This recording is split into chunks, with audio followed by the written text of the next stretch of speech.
My Music. A panel game devised by Tony Schrein and Edward J. Mason. Chairman, Steve Race. Thank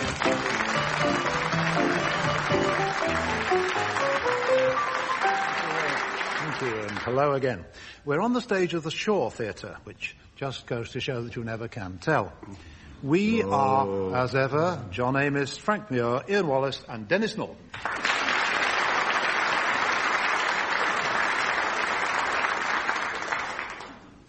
Who knows what may happen in the next half hour, what merry pranks may be played on your long-suffering question master.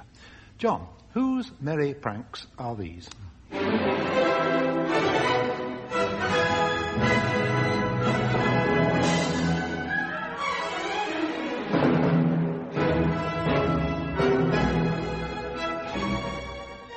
You're being naughty, aren't you, Steve? I'm playing a merry prank. Yeah, you hoped I was going to say Till Eulenspiegel, yes. But I'm not going to. I said that. Yeah.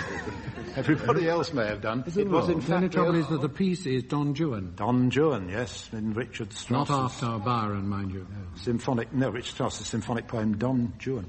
An orchestral musician, to whom I'm much indebted, said of Richard Strauss's conducting, do you remember this, John? He said, when he wanted a crescendo, he didn't move his arms about much. He just got redder in the face. He always used to say to young conductors, advice, never smile encouragingly at the brass. Good stuff, isn't it? Good stuff. Are all the questions going to be like this? Not quite. No, yours is rather different. Frank, this is your question. What does this orchestra mainly consist of? I can tell you they're triangular.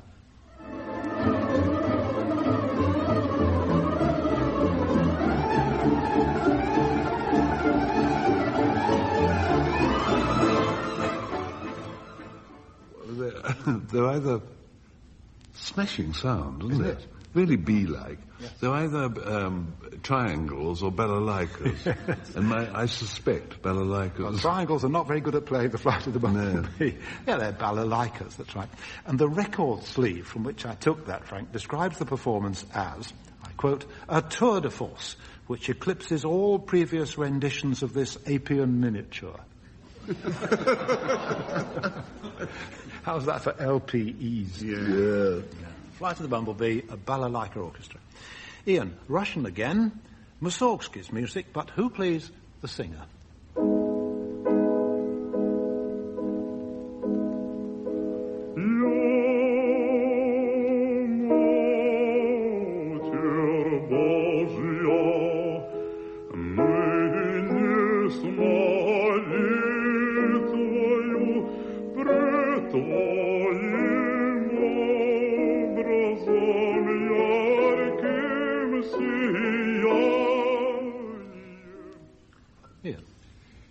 Yes, I'm pretty certain I know who that is, because when one hears a very familiar voice like that, it takes one back to, if you've been in opera yourself, to the sort of time when you first heard that singer. And it's a long time ago, and it was regarded even then with great awe. It's the Russian-based Boris Christoph, is it not? Well, yes. I don't know about Russian. I mean, actually Bulgarian. Oh, but was he Bulgarian? I've always thought him as Russian. One of the few things most of us know about Bulgaria is the Boris He told me he was once in cavalry. Oh. I like to be on horse. That song, Boris Christoph it was, that song was called A Prayer, which I put in because I had a note from a retired headmistress in Lincoln, Mary Cullen, telling me about a small girl's version of the Lord's Prayer, which read, and lead us into Nottingham Station. Charlie. Dennis, something rather unusual. A movie-struck composer named Charles Coquelin composed what he called the Seven Stars Symphony for piano and orchestra. He named each movement after a film star of the silent days. This one, subtitled The Joys of California, depicted the star of dancing mothers, man-trap, kid boots, and, needless to say, dangerous curves.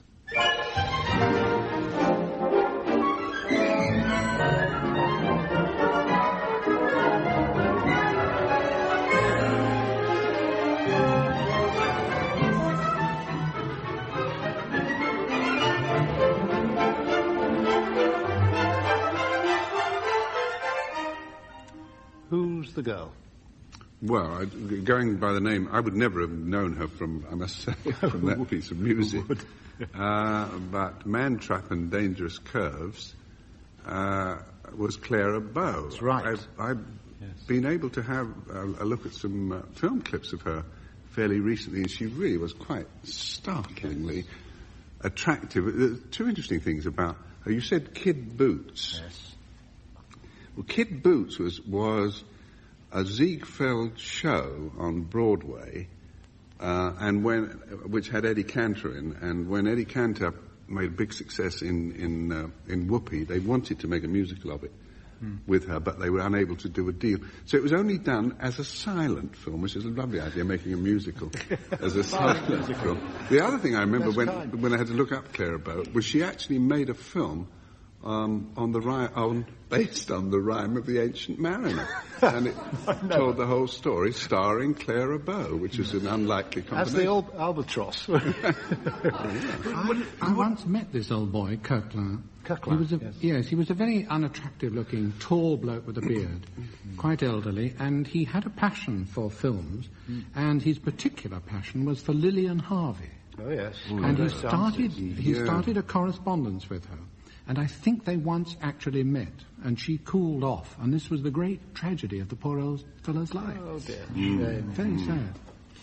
On this faithful old cigar box, I have tapped out many a rhythm over my music years.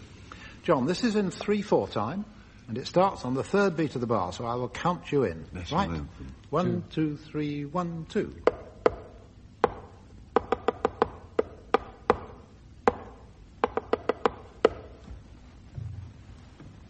I think it's the last movement of the choral symphony of Beethoven. Couldn't conceivably be. How was the tune a go? Special arrangement. It's a cigar box and pencil. It's a special arrangement that goes.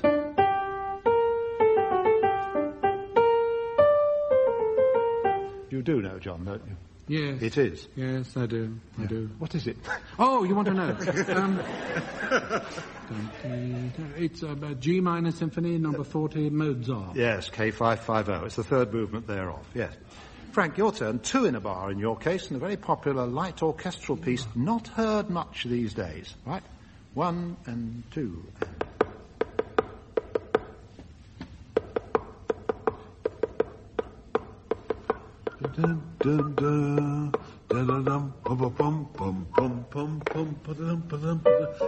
The grasshoppers. Yes, the grasshoppers dance. That's right. Bukalossi. Very good. Very, very good. Yes. Ian, I hope this won't prove too difficult. It's 4 in a bar, and it starts on the 4th beat. Right? Yes. 1, 2, 3. To be done. Happy one. My goodness me. Tough. Oh, yes, yes. Bill. That is from the Pirates of whatever it is, sung by the Sergeant of Police. Yes, thank you. When a felon's not. Yes, exactly. Yes. Well, you got it. Jolly good. I thought you might. Dennis, samba rhythm. And if the tune title eludes you, how about an organist's name? Right. 1, 2.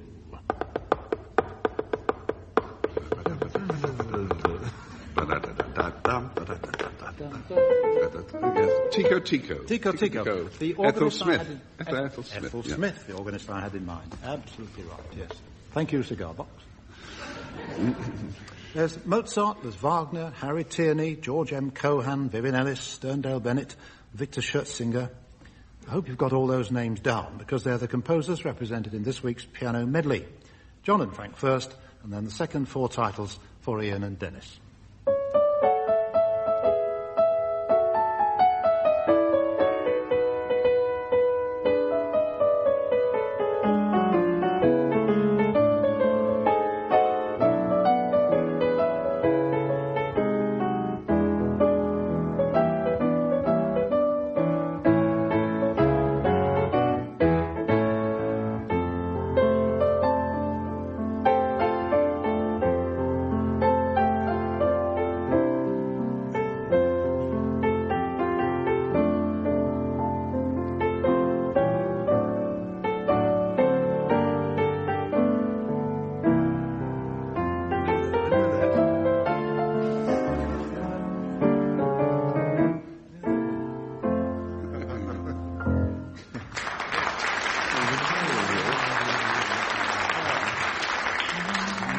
modest applause for a modest medley. Right. I heard Radu Lupo play that most exquisitely a few weeks ago. Did he mention the name? Yes. He was down on the programme as concerto in AK-488 by Mozart. Yes, from the first movement. Did anybody recognise Yes. Yeah. Good. But not the name of it. It's a lovely light. Irene. Irene? Irene, yes. Right, Irene, that's okay. One mark. Came next, which was... Oh, surely.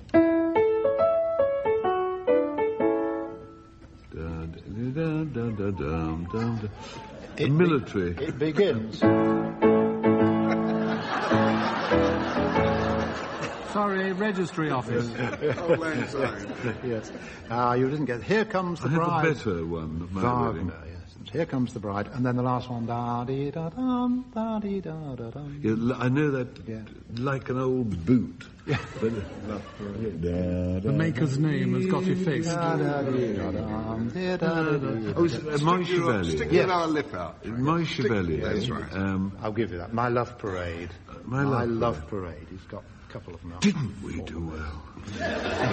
You're as pretty as a picture. Thank you.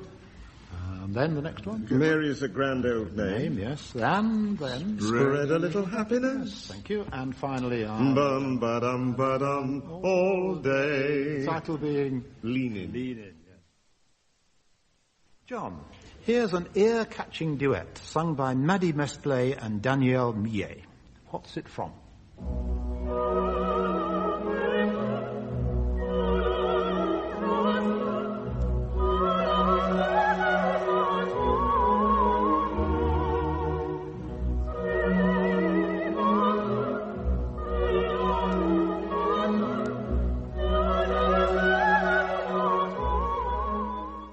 It's lovely, isn't it? It's charming.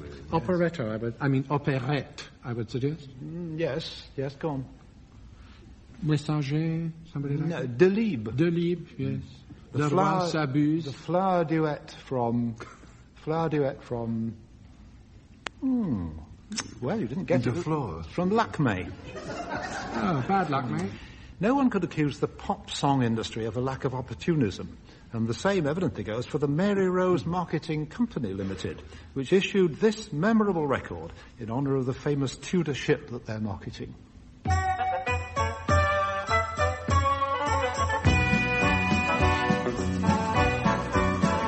Mary Rose, oh, you've been so long away.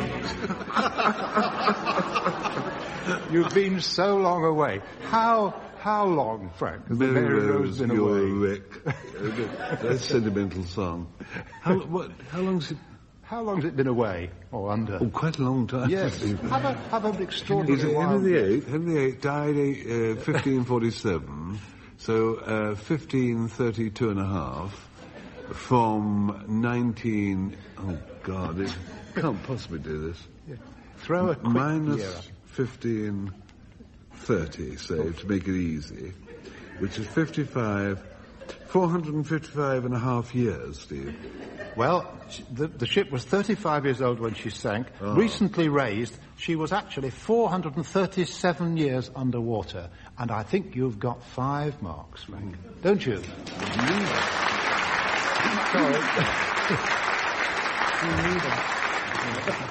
Ian, on the sleeve of this next record, I notice an interesting claim. It says, it is capable of effects and imitations verging on the impossible. What is, would you say? What is capable of effects and imitations verging on the impossible? A minor bird? Yes.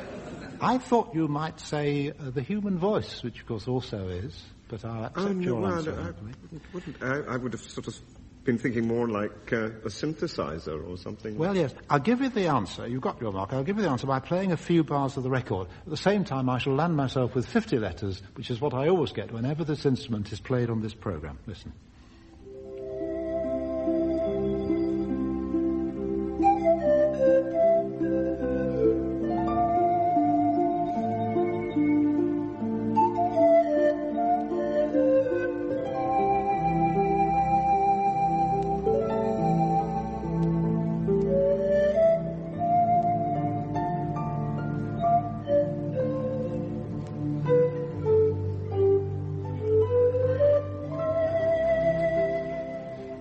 great sounding instrument. You know its name? It's not a Bessarabian nose flute. No, it's alliterative.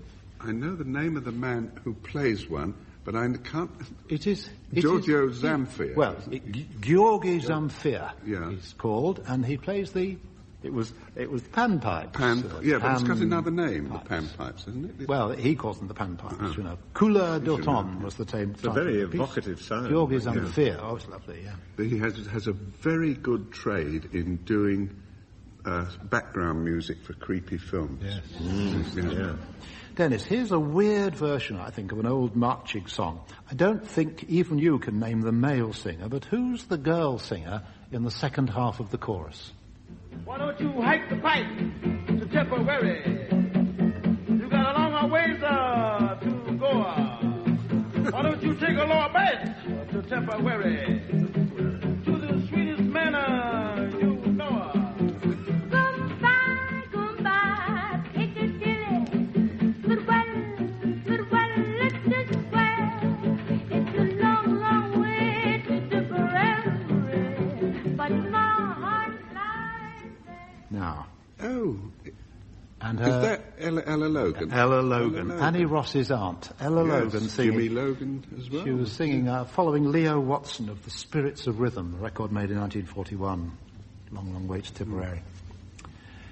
A ballad, in the old sense, ballad from the North Country. Bobby Shaftoe's gone to sea, silver buckles on his knee.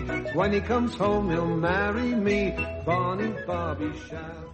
Yes, but after the first two lines, I always feel those words might be updated a bit, don't you? Bobby Shaftoe's gone to sea, silver buckles on his knee, da-di-da-di-da-di-dee, Bonnie Bobby Shaftoe. I'll play you the first two lines of that Wally Whiten record, and then you come in with whatever line you've managed to dream up. John, you're first, which seems a bit hard. On the other hand, you're the youngest man here, so presumably your brain works faster. So you? I eat lots of fish. Yeah. Right, so it's your turn first. Here's the record. Bobby Shaftoe's gone to sea, silver buckles on his knee. He'll get wrecked and I'll be free. To hell with Bobby Shaftoe.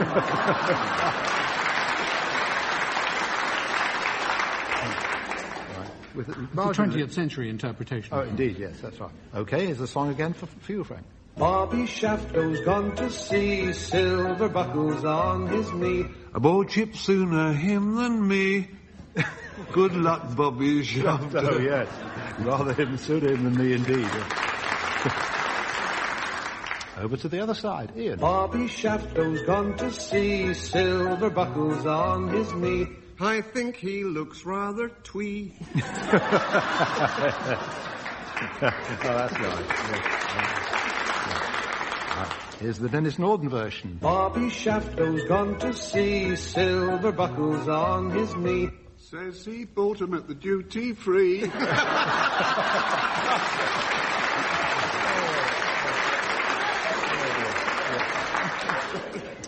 Yes. Right. Thank you, Bobby Shaftoe. As we approach the home stretch, I'm in the mood for love. Happens to be a fact. A very nice old song as well.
stop to think of whether this little dream might fade. We've put our hearts together. Now we are one. I'm not afraid. If there's a cloud above, if it should rain, well, let it. Yes, for the night. I'm in the mood.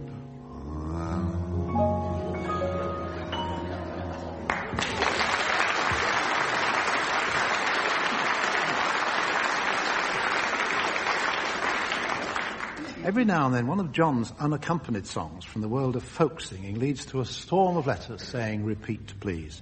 Hence this repeat performance, by multiple request, of the Ohio Boatman's Song. Hi, row the boatman, row, floating down the river, the Ohio. Hi, row the boatman, row, rolling down the river, the Ohio. The boatman dance, the boatman sing, the boatman up to everything. And when the boatman gets on shore, he spends his cash and works for more. Then dance, the boatman dance, oh dance, the boatman dance. Or dance all night to broad daylight and go home with the gals in the morning. The boatman is a thrifty man. There's none can do as the boatman can. I never see a pretty girl in my life, but that she was a boatman's wife. Oh, dance, the boatman dance. Oh, dance, the boatman dance. Or dance all night till broad daylight and go home with the girls in the morning. Hi, row the boatman, row, floating down the river, the Ohio.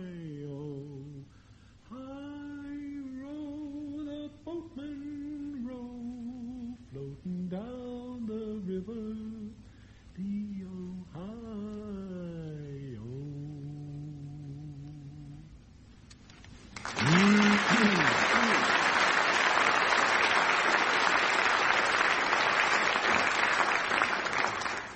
Imagine the scene, an RAF camp concert somewhere in England, and now, says the compere, a song sung for us by LAC Norden D.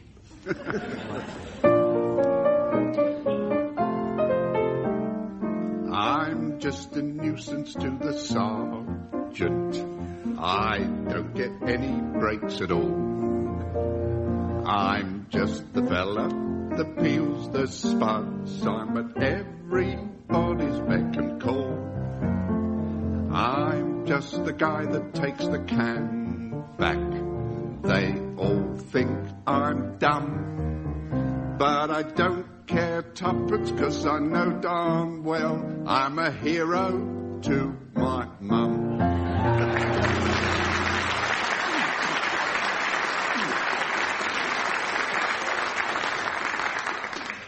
There is a lady sweet and kind, a song about her from Ian. There is a lady sweet and kind, was never face or pleased my mind. I did but see her passing by, and yet I love her till I die. Her gestures, motions, and her smile, her wit, her voice, my heart beguile my heart, I know not why, and yet I love her till I die. Cupid is winged and doth range her country, so my love doth change. But change the earth or change the sky, yet will I love her till I die.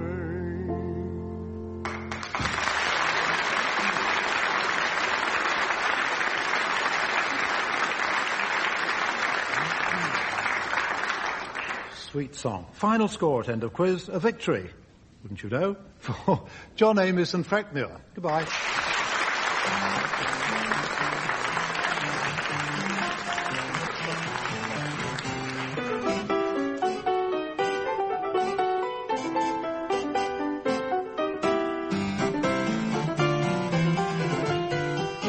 Taking part in My Music were John Amos, Frank Muir, Ian Wallace and Denis Norden. The chairman was Steve Race. The questions were compiled by Steve Race, and the program was produced by Pete Atkin.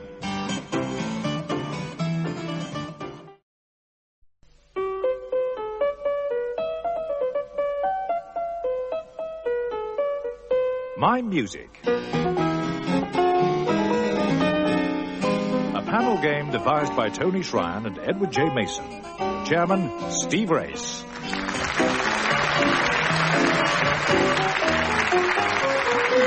Thank you. Thank you very much. Martin Perkins of Orpington sent me a newspaper announcing a local appearance of the Philip Jones Brass Ensemble. And he added, your support will be most welcome. Well, your support's most welcome as I introduce yet again the four contestants in My Music. John Amos and Frank Muir, Ian Wallace and Denis Norden.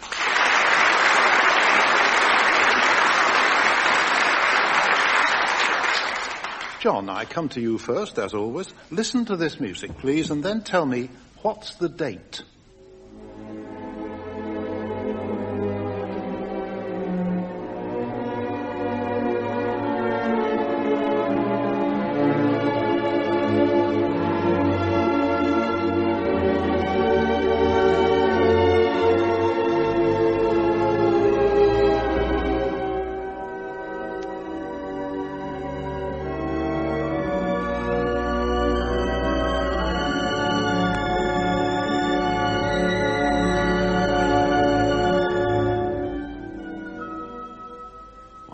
Melodies there just beginning. What's the date, John? Well, I think in the opera, Gouvernement takes about 50 minutes to tell us that it's Easter. Yes, it is. It is, in fact, a particular day.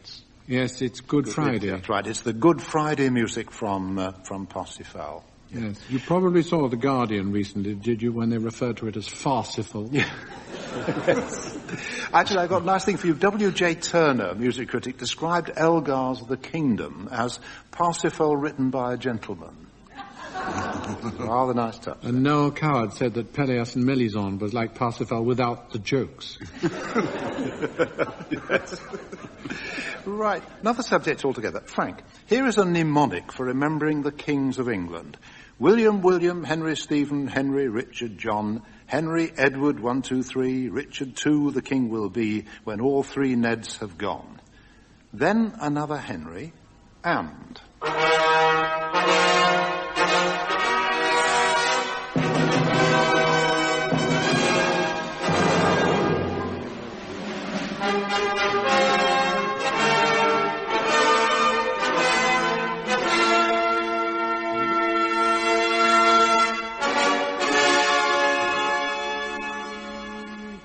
Who, Frank?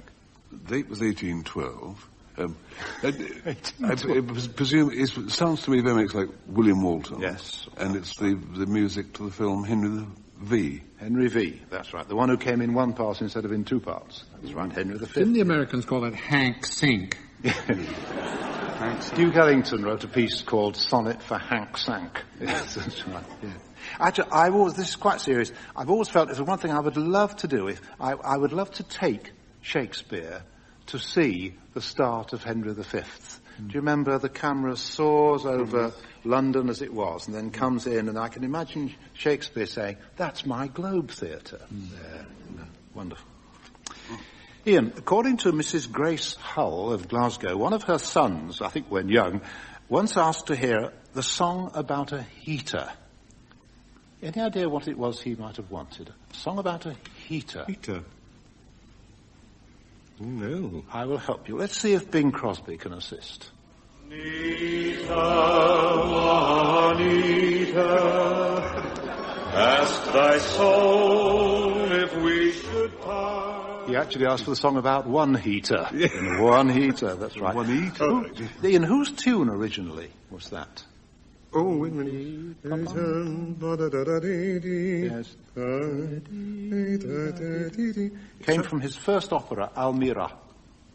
Was it my namesake, Wallace? No, it was Ian Handel.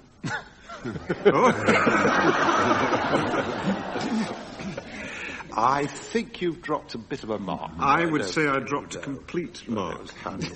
Juanito was the song that Bing Crosby sang. Dennis, whenever I play this tune on the piano, it makes me think of July the 15th, and I'm going to ask you why.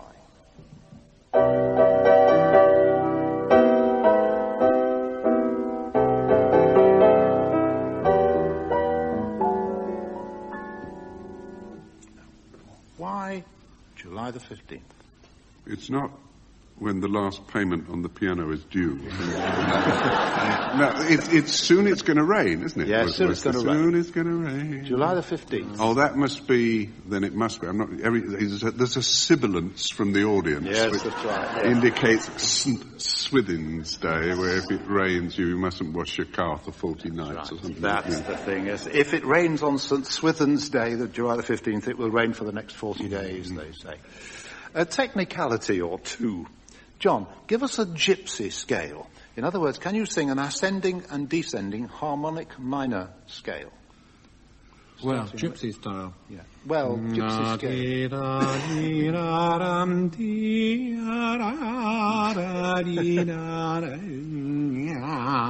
Marvellous, yes, absolutely. Or something. Yes, given a little flattened dominance on the way down, yes, why not? Very gypsy-ish. A harmonic minor scale with embellishments. Lovely. Didn't understand a word of that. Never mind, it's your turn now. Frank, which are the Would I be so foolhardy? No. Frank, which are the long keys and who says so? Long keys you find in lyrics where either the next line but one after or the line but one before is donkeys.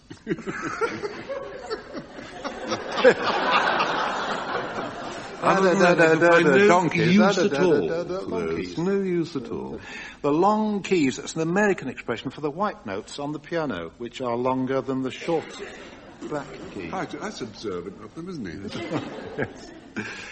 Ian, when reading music, would you prefer it to be written in the bass clef or in the F clef? Bass clef or the F clef.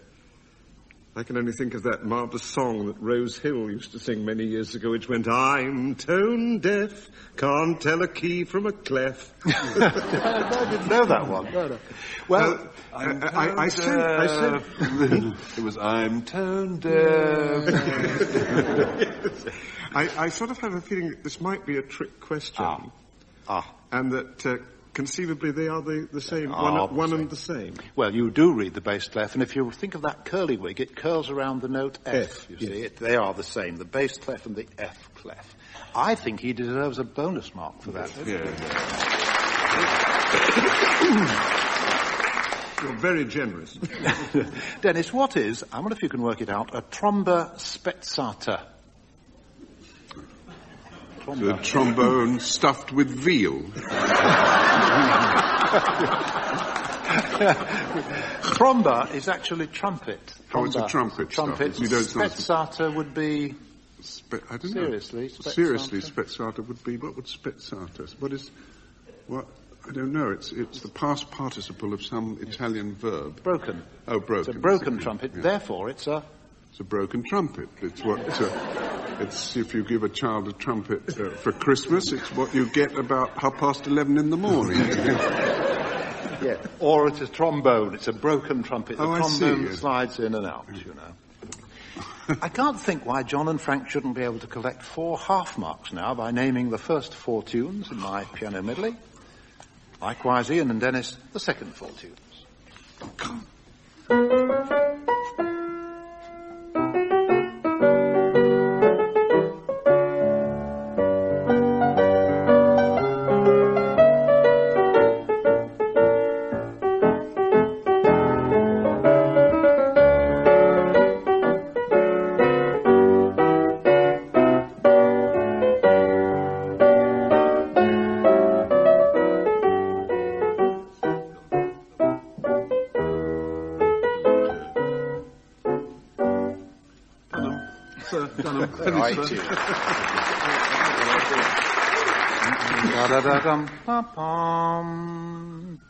Like to tell him? Hancock's half hours. It was Tony Hancock's Yes. Terribly good, that was. I was a Trinity Church. I met my doom. Thank you very much, yes. And at the Shore Theatre, too, the way things are going. Yes. Isn't it the Jumping Bean? Jumping Bean by Robert Farnan, that's right. Then came... Punishment Fit the Crime. The Mikado song. Yeah, thank you very much. Good enough. Right. Now... with me shillelagh under the arm. I notice you've done the same as I've done. You've just put down the one word shillelagh, spelt wrongly. Yes. Very fair comment. Impossible to spell it correctly. You can't spell it correctly in the time allotted. No. By the same token, I wrote down a fine old E.G. Fine old, for example. Fine old English gentleman.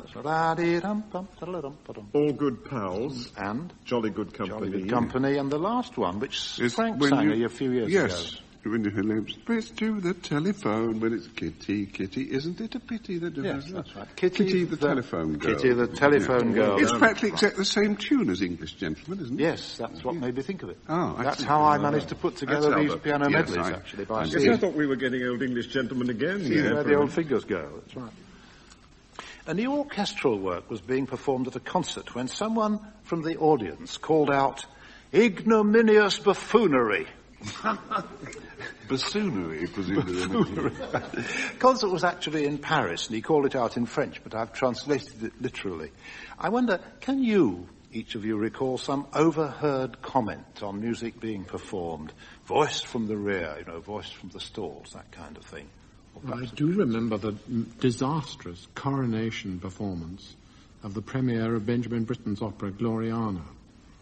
And they invited, of course, lots of diplomatic people, lots of people who had no interest in music whatsoever, let alone Benjamin Britten's opera. Yeah. And there was one sort of sudden silence when there'd been rather a racket going on, and one heard behind me one gentleman saying, "And you see, when he got a bit lighter, Carstairs, I could see there were 2 elephants."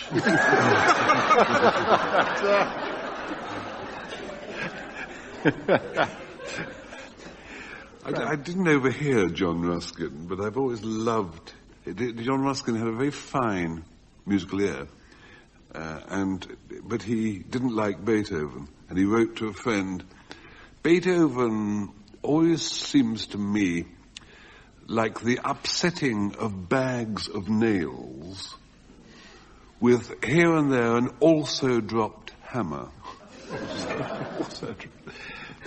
Fine musical ear, no. Anyway, he was having trouble with Effie at the time, I think. That's what he was.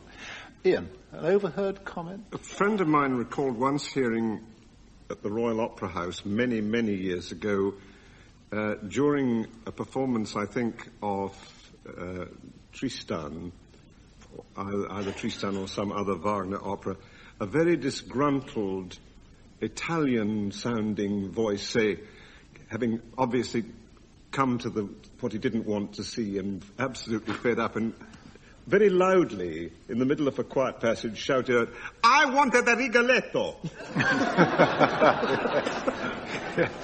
Tristan, of all things, too. Lovely. Dennis, an overheard comment? I was once, a listener once sent in a letter saying that they'd overheard somebody saying, "Yes, of course I like ballet, but not to look at." And the other one, which was, I'm trying to remember who told me, it's comes from the old days of Variety, and it was the wife of a very famous comedian who started out as a singer, not a very good singer, and she got the bird somewhere, like Sunderland or something.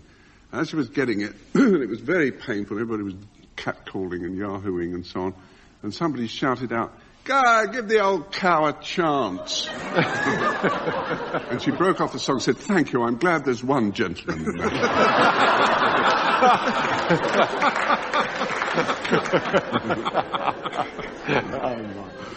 Right, good. John, I wonder how you are on geography. In this case, English.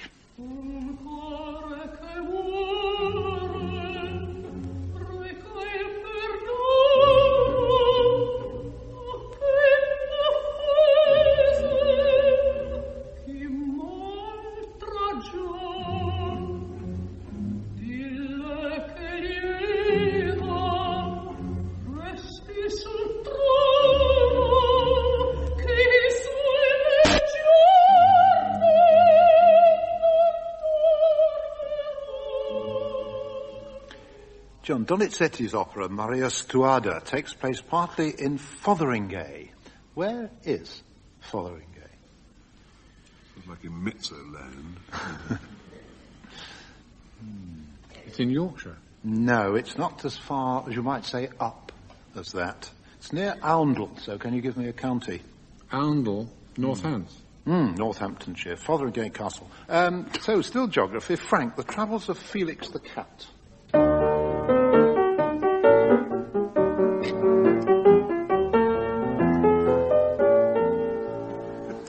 Up into the air he flew, landed down in Timbuktu.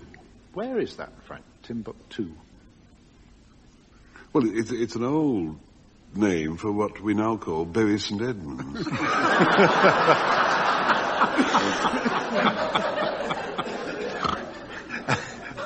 It's the epitome of remoteness. That's the point about Timbuktu, yes. isn't it? Do you really know where it is, just for interest? Yes, in North Africa. Thank you very much. I have no idea where in North Africa. In Mali, on the borders of Sahara. Where's Mali? Actually, West Africa. Ian, heaven forbid that you should record a song about a place and not know where it is. So they sailed away, both he and she, ta-da-da, ta-da-da-da-da-da, which was rather odd, as it seems to me, for Alcala isn't on the sea, it's nowhere near the sea, ta-da-da, ta-da-da. Where is it, Ian, and which famous person was born there? Oh, my goodness. Which may have wiped a smile off your face. Yes, it has. long ago in Alcala. Long ago in Alcala, yes. And I have sung that more times than I care to remember. Well, I'd always sort of thought it was mythical, but clearly it's not. I'll give you its full name. It's Alcalá de Henares. Well, that means it must be in Spain. Then. Aha, yes. Isn't it nice to find out? Well, it is, yes. The man who was born there at one stage... Obviously, I don't know that if I didn't know. Well, you do know, because he wrote Don Quixote. Oh, Cervantes. Cervantes. I don't know how you would pronounce that. I think it's Cervantes. We've decided to anglicize him now. Yeah. Dennis, this one certainly had my researchers on. He wrote Don Quixote.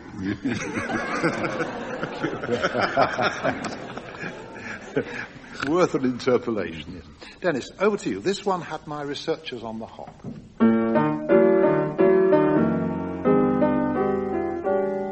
Now, got a gal in Calico. Where's Calico? Down in Santa Fe. Yes. Well, no, it's not a wear, it's a stuff. Of course it is, that's right. It's the cotton cloth that she wears. Yeah. Down in Santa Fe, near Mexico. Used to be her Sunday bow till I went away. I rode away, that's right. There are I found only 2 Calico places listed, one in North Arkansas and the other one is a ghost town in the Calico Mountains in southern California. It was Calico, wasn't Calico named after a place, Frank, wasn't it? Calicut, southern India. Ah, yes. One of our regular radio listeners in the United States of America, William Hyder of Baltimore, Maryland, recalled an old variety or vaudeville turn in which a large lady soprano tried to sing a twittery coloratura song and was constantly interrupted by a heckler, supposed to be a member of the audience, who was also trying to sing, in his case, a childish pop song of 1938. After a lot of arguments, in the end, the lady on the stage agrees that they should sing the 2 songs simultaneously. So the chap is called up, and miracle of miracles, the 2 songs fit together perfectly. I thought we'd try it. John, a copy coming over to you of Il Baccio. If you will please sing what's written there, perhaps with a little help from Frank. And Ian, assisted by Dennis, 16 bars of an old song called Tip It In. Tip it, tip it in, tip it in. Oh, yeah. If you'd like to sing what's written there. 16 bars simultaneously from all of you after a standard 4-bar introduction from me. Okay, here we go. Tip it tippy-tim, tippy-tim, tippy-tippy-tom, tippy-tom. He kept on stealing and he had a feeling she was satisfied. Tippy-tippy-tim, tippy-tom, tippy-tippy-tom, tippy-tom. She was saying no, so we held a close eye. We won.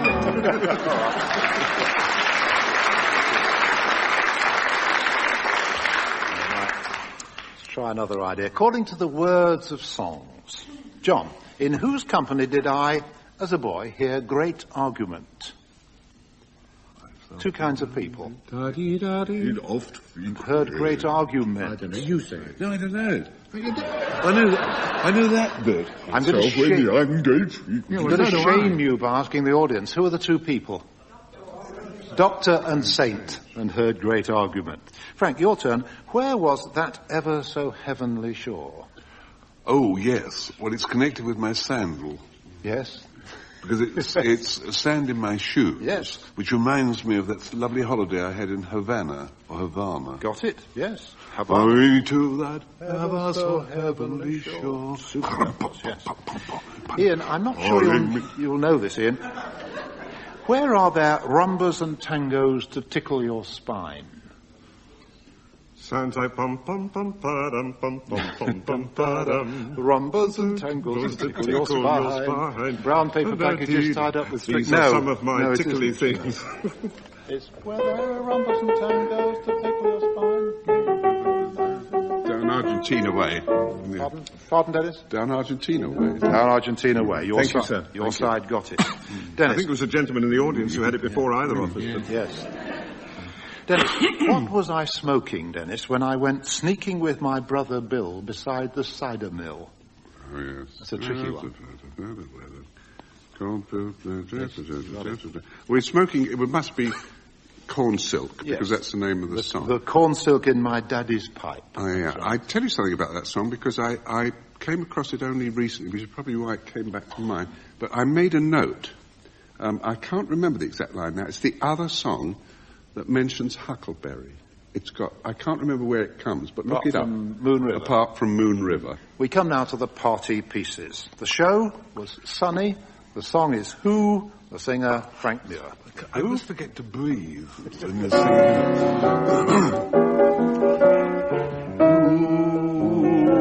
Stole my heart away. Makes me dream all day. Dreams I know could never come true. Seems as though I'll ever be blue.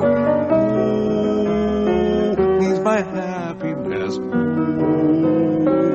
Would I answer yes? Well, you ought to guess. Why, no one but you.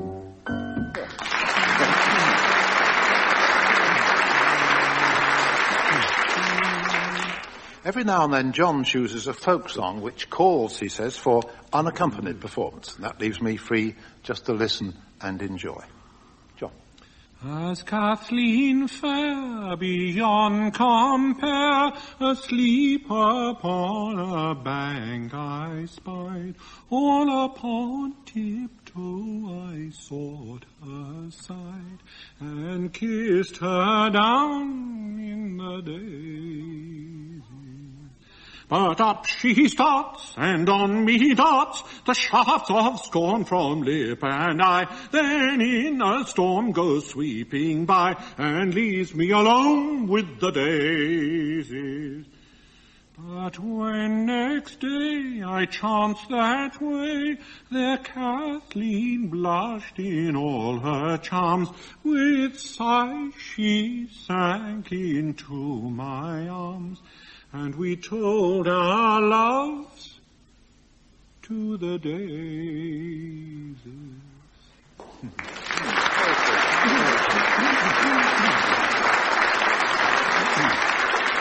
Very sweet. Banks of the Daisies. He has a go, does John. Yeah. I couldn't do Happy Birthday unaccompanied. All the same, it's rather a sweet song you've dug up this week. It's rather pretty. Here we go.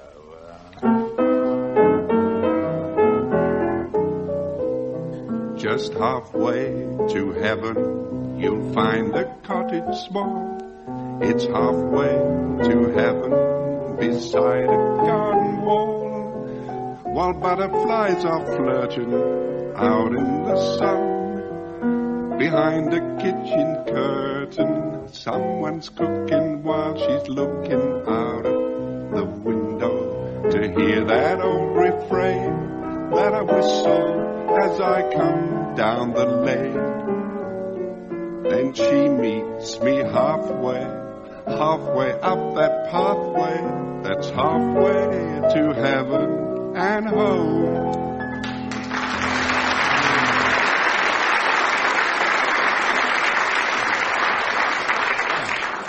When there was all that talk about Scottish devolution, I was worried that if they left us, they might take their songs with them. I suppose they may still, but we'll keep Ian here as a hostage.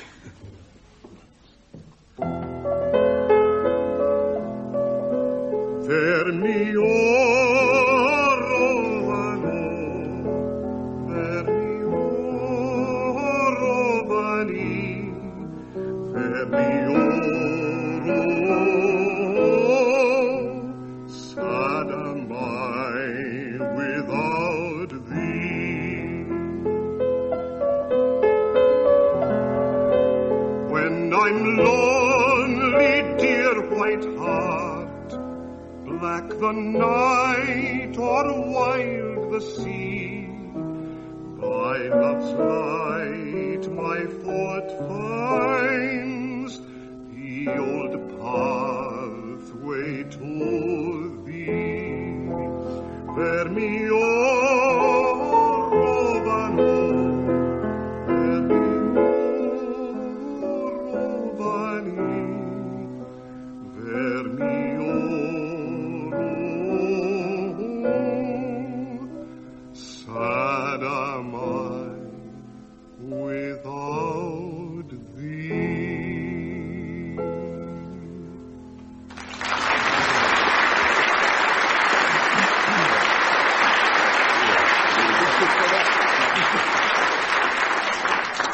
A late flash has just come in. A quiz victory this week for Ian and Denis. Goodbye.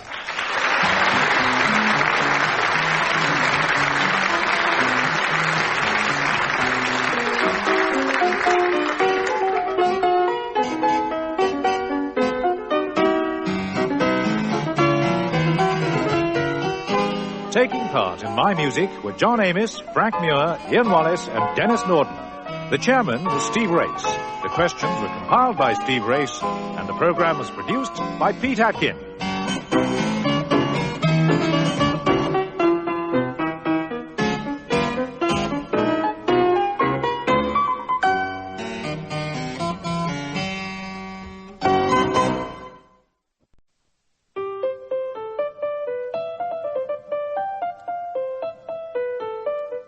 My Music. A panel game devised by Tony Shryan and Edward J. Mason. The chairman, Steve Race.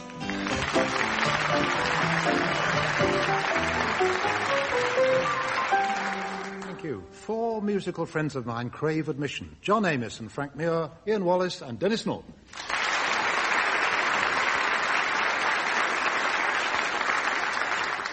Once again, we're in London's Euston Road on the stage of the Shaw Theatre, though what GBS would have made of us, I really don't like to think.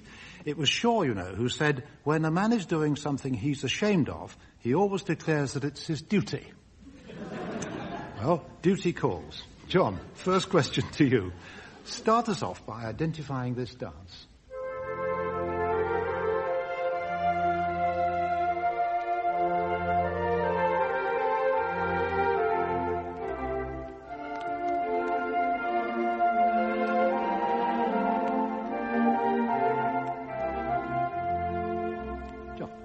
Start you off, you say? Gluck? Gluck, yes. Orfeo, dance of the Blessed Spirits. From Orpheus and Eurydice, or whoever you like to pronounce her. My excuse to quote to you a poem sent to me by Dr. Anne Silver of Cambridge from a magazine way back. Let me read it to you.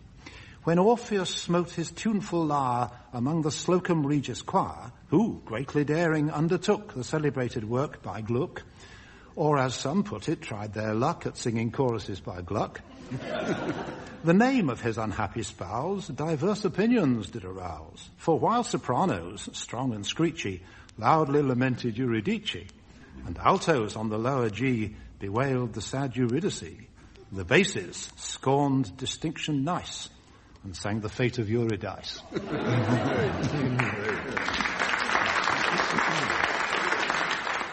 Frank, your question. I don't think you'll need any prompting from John to identify this.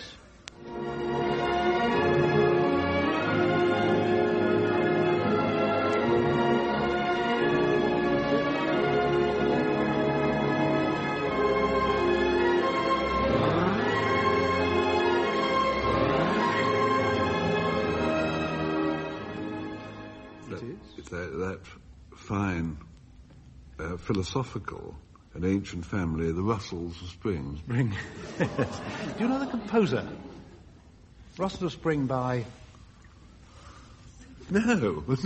Ah, quite interesting. Yeah. Velma Turner wrote to me from Wellington, New Zealand. Someone she knows went into a music shop and asked for Sinding by Russell Spring. Sinding. Ian, here's a gentle little waltz. What, please, does it introduce?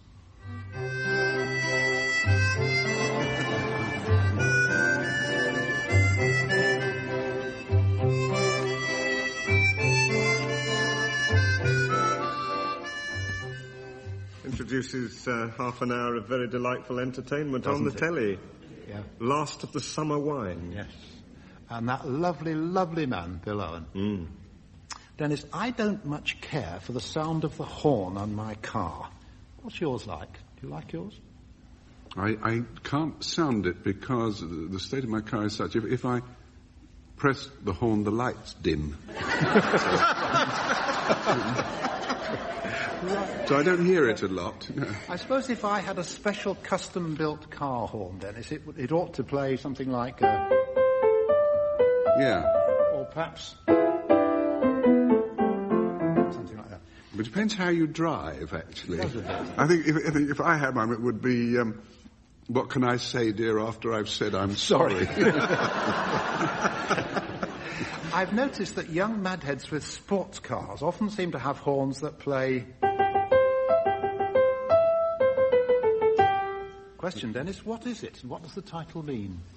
Well, it's La Cucaracha, yes. And it means, I've always been told it means the cockroach, yeah. Because so it wasn't somebody, some, big musical wise guy said that the two best-known Spanish tunes are La Cucaracha, which means the cockroach, and La Paloma, which means the dove. Therefore, the Spaniards specialise in writing about birds and bugs.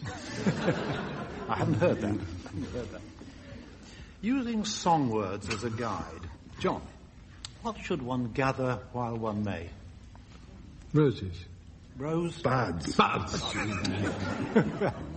you help me? Herrick. Herrick. Thank you. It was Herrick, yes. Frank, again. Herrick, or Little by Little, is a gentle poet. Frank, what's my weakness?